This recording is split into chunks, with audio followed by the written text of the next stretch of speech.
সবাইকে শুভ সন্ধ্যা। আজকে আমরা কি সাথে দুটো ল্যাব দেখতে হবে আসলে আমাদেরকে। তো যেহেতু আমাদের দুটো বাকি আছে, 7 এবং 8, আমাদের ইউনিভার্সিটির রুলস অনুসারে আমাদেরকে 8টা ল্যাব এক্সপেরিমেন্ট করতে হয় বা দেখাতে হয়। তো আজকে যেটা আমরা দেখব সেটা হচ্ছে printing of cotton fabric with pigments. এখন কথা হলো পিগমেন্ট দিয়ে প্রিন্ট করবে। এর আগে কিন্তু আমরা ডাই দিয়ে প্রিন্ট করে এসেছিলাম। তার মানে হচ্ছে বিভিন্ন প্রকার ডাইসের তাদের যে বন্ডিং সিস্টেমটা ছিল ফাইবারের সাথে বেশ সেটা বিভিন্ন রকম ছিল, কোনটা অ্যানায়নিক কোনটা ক্যাটায়নিক, তো কোনটা আবার সলিউবল ইনসলিউবল। তো এই ক্ষেত্রে আমাদের যে পিগমেন্টটা এটা কিন্তু ইনার্ট, অর্থাৎ এটা একাধারে ইনসলিউবল এবং ইনার্ট, এটা কোনো প্রকার শো করে না, আকর্ষণ বিকর্ষণ ফেব্রিকের প্রতি শো করে না। তাহলে এটাকে আমরা প্রিন্ট করব কিভাবে? এইটার সাথে প্রিন্টিং বিষয়টা অনেকটা এরকম, বা পিগমেন্ট প্রিন্টিংটা সেটা হচ্ছে, মনে করো এটা একটা তোমার ঘরের মেঝে, সেই ঘরের মেঝের উপর কতগুলো পাথর মোজাইক দিয়েছো তুমি, তারপর এখানে কি করেছো? সিমেন্ট ঢেলে দিয়েছো, ওকে, বা টাইলস বসিয়েছো সিমেন্টের উপরে। তাহলে ঘরের মেঝের সাথে টাইলসের বা পাথরের কোনো আকর্ষণ বিকর্ষণ নেই, কিন্তু যখন সিমেন্ট দিচ্ছ সেই সিমেন্টটা কি করছে? টাইলস এবং ঘরের মেঝের মধ্যে একটা বন্ডিং সৃষ্টি করছে। তো পিগমেন্ট প্রিন্টিংটাও ঠিক সেরকম। আমরা যে প্রিন্টিংটা যে স্টাইলে প্রিন্ট করব সেই একইভাবে থাকবে, শুধুমাত্র পিগমেন্ট পার্টিকেল গুলো ফেব্রিকের সাথে আটকানো থাকবে উইথ বাইন্ডার। ক্লিয়ার? এখানে আমরা অ্যাডহেসিভ বা আঠা হিসেবে যেটা ইউজ করছি সেটা হচ্ছে বাইন্ডার। ওকে, সো চলো শুরু করা যাক। বলা হচ্ছে pigment dyeing is comparatively recent addition. Pigment dyeing এর কথা এখানে আসছে, হয়তো অনেকেই আমরা জেনে থাকি। পিগমেন্ট ডাইংটা আমরা সাধারণত কিভাবে ডাইং করে থাকি? আমাদের ফেব্রিক থাকে, পিগমেন্ট ফেব্রিকটাকে আমরা ক্যাটায়নাইজ অথবা অ্যানায়নাইজ করে নেই, নেগেটিভ চার্জ করে নিলাম। পিগমেন্ট পার্টিকেল গুলোকে সাধারণত পজিটিভ চার্জ করে নেওয়া হয়। তারপর সেগুলো তখন কি হয়? ফাইবারের প্রতি আকর্ষিত হয়। আকর্ষিত হলে ফাইবার গায়ে লাগে কিন্তু বন্ডিং হয় না বা ফিক্সিং হয় না। তখন আমরা কি করি?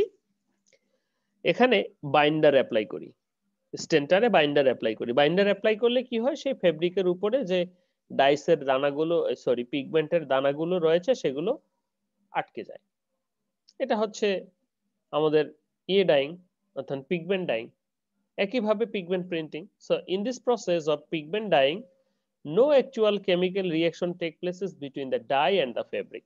Okay, instead what happens is that pigment gets seated on the fabric with the help of binders. The printing of textile material is the application of color according to the predetermined design. In direct style, the dyes are directly printed at the required place of the fabric. Nowadays, screen printing is far most common technology today. একইভাবে আমরা কি করছি? Printing করছি, ওকে, pigment printing করছি। তাহলে থিওরিটা কি? থিওরিটা কিছুই না, ফেব্রিকের সাথে ডাই লাগাবো, পিগমেন্ট লাগাবো উইথ অ্যাডহেসিভ অর্থাৎ বাইন্ডার দিয়ে, আর কিছু না। ওকে, সো আমাদের যে বিষয়টা সেটা হলো আজকে পিগমেন্ট প্রিন্টিং করব, সেজন্য আমাদের rotary screen printing, flat screen printing দুটোই করতে পারি আমরা। সাধারণত যেহেতু ল্যাব স্কেলে করি সেই হিসেবে আমরা ফ্ল্যাট স্ক্রিন প্রিন্টিংটাই চুজ করব। ওকে, অবজেক্টিভস গুলো কি কি? অবজেক্টিভস গুলো হচ্ছে যে, প্রথমত যদি আমরা বলি, to learn about the printing process of cotton fabric by pigment. First কিভাবে করতে হয়? প্রিন্ট অফ কটন ফেব্রিক করব, combine shade red yellow blue, অর্থাৎ কম্বিনেশন কালারই করতে পারি, and according to the experiment হিসেবে রিপোর্ট করব। কি কি লাগবে? কি ধরনের স্যাম্পল লাগবে? 100% প্রিট্রিটেড, মানে হচ্ছে স্টার্ট প্লিস স্যাম্পল লাগবে। ওকে, আর কি কি লাগবে আমাদের? আমরা যদি বলি নরমালি যে সমস্ত ম্যাটেরিয়াল গুলো লাগে আমাদের, বেকার, glass rod, pipette, measuring cylinder, digital balance, screen, squeezer, curing machine ইত্যাদি, এগুলো লাগতে পারে। ওকে, আর হচ্ছে 100% কটন ফেব্রিক। ওকে, নেক্সট প্রসেস। প্রসেসে কি very simple fabric preparation means skirt bleach যে ফেব্রিক গুলো রয়েছে আমাদের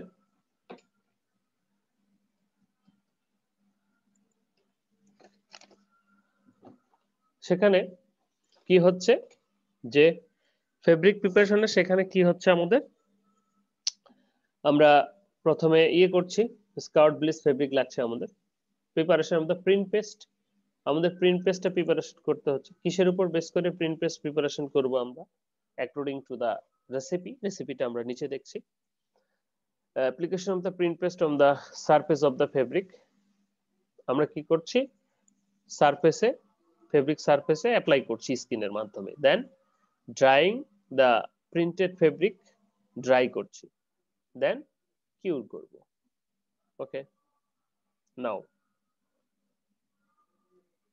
রেসিপি দেখেন এখানে একটা কালারও হতে পারে তিনটা কালার কম্বাইন করে একটা কালারও হতে পারে যেটা চাই সেটাই করা যাবে it's depend on shade of the pigment depend করছে কি পরিমাণ নিব তার উপর বাইন্ডার 2 পার্টস ফিক্সচার বাইন্ডারকে অ্যাসিস্ট করবে থিকেনার 70 পার্টস এর মতো পানি বাকিটা 23 পার্টস আছে বাট যতটুকু সব মিলে দরকার হয় ততটুকু সবগুলো একসাথে মিলে দেন টোটাল 100 পার্টস মানে ভিসকোসিটি রাখার জন্য তাহলে প্রসিডিউরটা কি ফেব্রিক প্রিপারেশন তো আমাদের আছেই আমাদের থিকেনারটাকে একটু গলিয়ে নিতে হবে আলাদা জায়গায় থিকেনারটাকে ডিসলভ করে নিতে হবে পেস্ট করে নিতে হবে তারপর থিকেনারে পিগমেন্ট ফিক্সার বাইন্ডার সব দিতে হবে দিয়ে একটা পেস্ট তৈরি করতে হবে দেন পেস্ট তৈরি হয়ে গেলে সেটা একটা স্কিন দিয়ে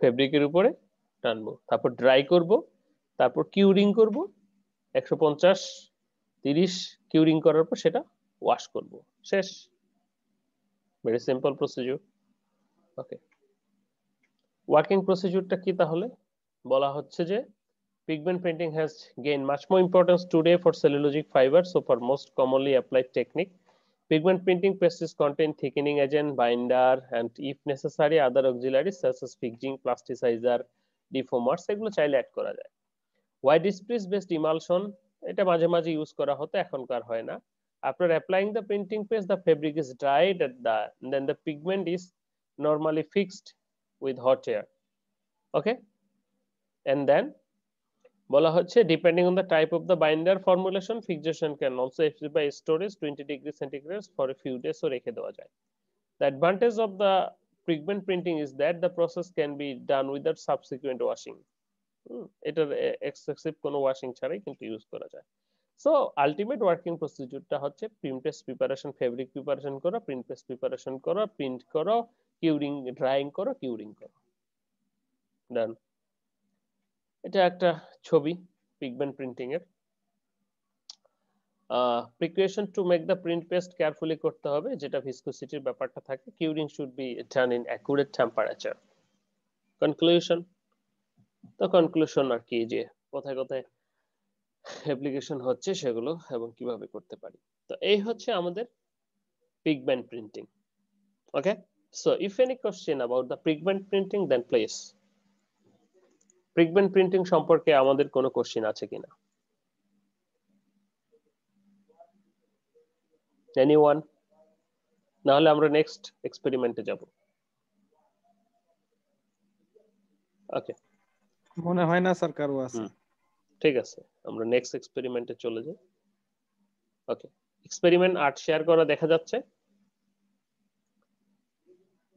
8 কি দেখা যাচ্ছে sir determination of colour fastness two wash okay determination of colour fastness two wash আমরা যেটা করব সেটা হচ্ছে যে এটা সম্পর্কে হয়তো সবাই জানি আমরা যে কালার ফাস্টনেস টু ওয়াশ মানে হচ্ছে আমি যখন একটা স্যাম্পল কালার করব সেই কালার করার পর সেই স্যাম্পলটা সেই ম্যাটেরিয়ালটা পানি দিয়ে অর্থাৎ জেনারেল লন্ড্রি করলে ওয়াশের পর সেই কালারটা থাকবে নাকি উঠবে সেই বিষয়টাকে বোঝাচ্ছে যেমন বাজার থেকে তুমি একটা টি শার্ট কিনে এনেছো হঠাৎ করে তো টি শার্টটা তুমি এনে ধুয়ে দিয়েছো যার ফলে তুমি দেখছো যে সেখান থেকে প্রচুর পরিমাণে কি হচ্ছে কালার ব্লিড করছে বা কালার উঠে যাচ্ছে তো এটা কিন্তু খারাপ দিক অর্থাৎ কালার ফাস্টনেস টু ওয়াশ খারাপ, কালার উঠে যাচ্ছে, জেনারেল সাবান সোডা দিয়ে ধুইলে কালারটা উঠে যাচ্ছে। তো এই উঠবে কি উঠবে না সেটাই টেস্ট করব আমরা। আবার অনেকগুলোর উঠবে না, ভালো, তাহলে সেগুলোর কি কালার ফাস্টনেস টু ওয়াশ ভালো। ওয়াশ কি কি দিয়ে করা হচ্ছে? ডিটারজেন্ট অর্থাৎ জেনারেল যে লন্ড্রি আমরা সাবান ইউজ করি সেটা দিয়ে করা হচ্ছে। ওকে, তাহলে বলা হচ্ছে কি color fastness to wash means a specimen of the textile in contact with one or two specified adjacent fabric, অর্থাৎ একটার সাথে আরেকটা ফেব্রিক এখানে লাগানো। adjacent fabric এর ক্ষেত্রে আমরা কি করছি? means mechanically agitated under described condition of time and temperature, একটা নির্দিষ্ট টাইম এবং টেম্পারেচারে in a soft solution, and then rinsed and dried. The change in color of the specimen and the staining of the adjacent fabric are assessed with the scales. তাহলে কি হচ্ছে, আমরা একটা ফেব্রিককে soft সলিউশনে চুবিয়ে সেটার ওয়াশ ড্রাই করে দেখছি এখানে হচ্ছে কিনা, অ্যাডজাসেন্ট একটা ফেব্রিক লাগাচ্ছি। তো উদ্দেশ্য কি আজকের এক্সপেরিমেন্টের?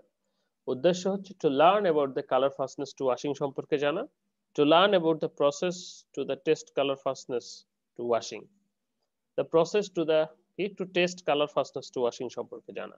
ওকে, নাও কি করছি আমরা, দেখো এখানে আমাদের কিছু কথা চলে এসেছে। প্রথমত অ্যাডজাসেন্ট ফেব্রিক। অ্যাডজাসেন্ট ফেব্রিকটা কি? আমাদের যে স্যাম্পলটা আমরা টেস্ট করব সেই স্যাম্পলটার সাথে আমরা একটা মাল্টিফাইবার ফেব্রিক লাগিয়ে দেই, যেটাকে আমরা অ্যাডজাসেন্ট ফেব্রিক বলছি। সেম মাপের সেখানে কি তারপর সেলাই করে দেই। তো এই হচ্ছে সেই মাল্টিফাইবার ফেব্রিক। মাল্টিফাইবার ফেব্রিক বলা হচ্ছে কেন? যে অনেকগুলো ফাইবার একত্রিত আছে, যেমন এখানে অ্যাসিটেট, কটন, নাইলন এবং উল রয়েছে। ওকে, এটা আমরা আমাদের যে স্যাম্পলটা সেটার সাথে লাগিয়ে দিই। কিভাবে টেস্ট করব? Very simple procedure. আমরা প্রথমে আমাদের যে স্যাম্পলটা ডাইং করা হয়েছে সেই স্যাম্পলটা থেকে একটা নির্দিষ্ট পরিমাণ, সাধারণত এটিসিসি এবং আইএসও মেথড রয়েছে, 10x4 ধরে নিলাম, সরি 10x4 কেটে নিলাম, মাল্টিফাইবার ফেব্রিকটাও 10x4 কেটে নিলাম, এরকম করে চার প্রান্ত সেলাই করে দিলাম। সাধারণত ফ্যাক্টরিতে পিন মেরে দেওয়া হয় অথবা এই প্রান্ত দুটো সেলাই করে দেওয়া হয়। তারপর সেটাকে একটা স্ট্যান্ডার্ড সোপ সলিউশনে আমাদের নির্দিষ্ট টাইম এবং টেম্পারেচারে, সেটা 40 থেকে 60 ডিগ্রিতে 30 মিনিটসের মতো ওয়াশ করলাম, উইথ স্টিল বল দিলাম ভিতরে যেন স্যাম্পলটা মুভ করে। তারপর বের করে আনলাম আগের স্যাম্পল, অর্থাৎ যেটা ধোয়া হয়নি সেই স্যাম্পল, এবং ধোয়ার পরে যে স্যাম্পল, সেই দুটো স্যাম্পল অ্যানালাইসিস করব, অর্থাৎ শেডের চেঞ্জটা কতখানি। এবং মাল্টিফাইবার ফেব্রিকটা খুলে ফেলবো। এটাতে একটা বিষয় মনে করো, ওই যে টি শার্টটা তুমি করেছো, প্রিন্টেড একটা টি শার্ট কিনেছো, তার সাথে তোমার একটা হোয়াইট টি শার্টও ছিল বালতিতে। তো দেখা গেল যে ওই প্রিন্টেড টি শার্ট থেকে কালারটা উঠে তোমার হোয়াইট টি শার্টে লেগেছে। তার মানে কি, কালারটা সেখান থেকে বেরিয়ে তোমার এটাতে লেগেছে, যেটাকে আমরা টেক্সটাইলে বলি স্টেইন। তো এই কালার চলে যাচ্ছে, তাহলে স্টেইন হচ্ছে। তো এই মাল্টিফাইবার ফেব্রিকটা নিচে লাগানোর উদ্দেশ্য হচ্ছে আমার ওই স্যাম্পলটা থেকে কালারটা উঠে এই মাল্টিফাইবার ফেব্রিকের কোন ফাইবারটাতে লাগতেছে সেটা দেখা, এবং কতটুকু লাগতেছে সেটা দেখা। ওকে, সেজন্য আমাদের দুটো স্কেলও রয়েছে অ্যাসেসমেন্টের জন্য। আমরা যদি বলি মাল্টিফাইবার ফেব্রিকের জন্য, যদি প্রথমে এখানে আমরা দুটো স্কেল দেখতে পাচ্ছি। প্রথমটা হচ্ছে grey scale for colour change এবং দ্বিতীয়টা হচ্ছে grey scale for colour staining. তো grey scale for colour change যেটা দেখতেছি যে একটু ডার্ক, হ্যাঁ, ডিফারেন্সটা বিকজ অফ, মনে করো যদি তুমি একটা ব্লু স্যাম্পল বিফোর এবং আফটার ভিতরে খুব বেশি পার্থক্য হওয়ার কথা না। সেজন্য দেখো 1 হচ্ছে সবচেয়ে খারাপ এবং 5 হচ্ছে সবচেয়ে ভালো। 5-এর ক্ষেত্রে কিন্তু কোনো ডিফারেন্স নেই, কিন্তু 1-এর ক্ষেত্রে ডিফারেন্স আছে, 2, 3 এভাবে আস্তে আস্তে কিন্তু ডিফারেন্স গুলো বাড়ছে, কমছে। 5-এর ক্ষেত্রে কিন্তু কোনো প্রকার কোনো ডিফারেন্স নাই। তাহলে 1 হচ্ছে সবচেয়ে খারাপ এবং 5 হচ্ছে সবচেয়ে ভালো। এই পাশে সাদার সাথে একটু স্টেইন দেখতে পাচ্ছি। কারণটা হচ্ছে আমাদের মাল্টিফাইবার ফেব্রিক যেটা, সেটা একটা র মাল্টিফাইবার ফেব্রিকের সাথে স্যাম্পলের সাথে লাগানো যে মাল্টিফাইবার ফেব্রিক সেটা নিয়ে এসে দুটো একসাথে দেখবো যে কোন ফাইবারের গায়ে কতটুকু স্টেইন করছে। যেহেতু মাল্টিফাইবার ফেব্রিকটা সাদা, সেই সাথে তাহলে যদি কোনো প্রকার কোনো স্টেইন না করে তাহলে হোল সাদা হবে পুরোটাই, অর্থাৎ কোনো ডিফারেন্স নাই। বাট যদি কালার লেগে থাকে তাহলে কিন্তু সেই ক্ষেত্রে ডিফারেন্সটা দেখা যাবে, তাই না? তাহলে সেজন্য কালার স্টেইনিং এর জন্য আলাদা একটা স্কেল। তাহলে কি কি লাগবে আমাদের অপারেটরস, সেটা হচ্ছে beaker, measuring cylinder, pipette, pot, digital balance, scissor, thermometer, grey scale for colour change, fading, colour staining বলতে পারি আমরা, not fading, light box, dryer, multifibre fabric. Okay, যেটা পিছনে অ্যাডজাস্টমেন্ট হিসেবে লাগিয়ে দেব, উপরে যেটা দেখলাম মাল্টিফাইবার ফেব্রিক। ওকে, নাও রেসিপি কি করতে হবে, বলা হচ্ছে যে sodium perborate 1 gram per litre, and ECE যেটা SDC standard phosphate detergent, SDC dyers and সোসাইটির, সেটা 4 gram per litre. Material to liquor ratio 1:30। Sample weight কতটুকু হবে, টোটাল ওয়েট অর্থাৎ স্পেসিমেন এবং মাল্টিফাইবার ফেব্রিক মিলে, মনে করো যে স্পেসিমেন এবং মাল্টিফাইবার ফেব্রিক মিলে কতটুকু 1 গ্রাম হলো, তাহলে টোটাল মেটাল লিকার হবে 30 মিলি। একটা পটে দিয়ে আমাদের যে রোটা ওয়াশ বা আমাদের ল্যাবে যে মেশিন রয়েছে সেটাতে পটে দিয়ে 30 মিলি দিয়ে একটা স্যাম্পল দিয়ে 10টা স্টিল বল বা 15টা বা 25টা বা 50টা ভেরি করে দিয়ে এটা লাগিয়ে দিলাম। তারপরে এটা মনে করো 30 মিনিট ঘুরলো 60 ডিগ্রিতে বা 40 ডিগ্রিতে, তারপর বের করে আনবো। ওকে, এই যে স্যাম্পল গুলো এখানে লাগানো দেখতে পাচ্ছ, মাল্টিফাইবার ফেব্রিকের সাথে ওই স্যাম্পল গুলো লাগানো আছে। ওকে, নাও স্যাম্পল প্রিপারেশন যদি আমরা বলি, আইএসও মেথড অনুসারে 4x10 x 4 সেন্টিমিটার করে কাটতে হবে, এবং একই সাথে একটা মাল্টিফাইবার ফেব্রিকও সেম সাইড কাটতে হবে, এবং চতুর্পাশটা কি করে দিতে হচ্ছে, সেলাই করে দিতে হচ্ছে, একটার উপর আরেকটা দিয়ে চতুর্পাশটা আমরা সেলাই করে দিচ্ছি। দেন 25টা সিলভার বল টেকেন নিব, তারপর সে একটা রোটা ওয়াশ মেশিনে 30 মিনিট করে 50 ডিগ্রিতে চালাবো, তারপর সেটাকে বের করে একটা স্যাম্পল ওয়াশ করে সেটাকে কি স্যাম্পল ইজ ড্রাইড করব 40 থেকে 45 থেকে 60 ডিগ্রিতে ড্রাই করব, এন্ড ফাইনালি শেড দেখব, অর্থাৎ এই লাইট বক্সে যাব যে কতখানি চেঞ্জ হয়েছে। AATCC মেথডের ক্ষেত্রে স্যাম্পল সাইজটা শুধু চেঞ্জ, বাকি সব প্রসিডিউর এক। এই ক্ষেত্রে আমাদের ইয়েটা একটু বেশি, অর্থাৎ কি বলবো যে 50টা বল স্টিল বল 40-এ 50 ডিগ্রিতে 40 মিনিট, এই ধরনের মোটামুটি বায়ার যেরকমটা চায় এগুলো এইরকমই সাধারণত করা হয়ে থাকে।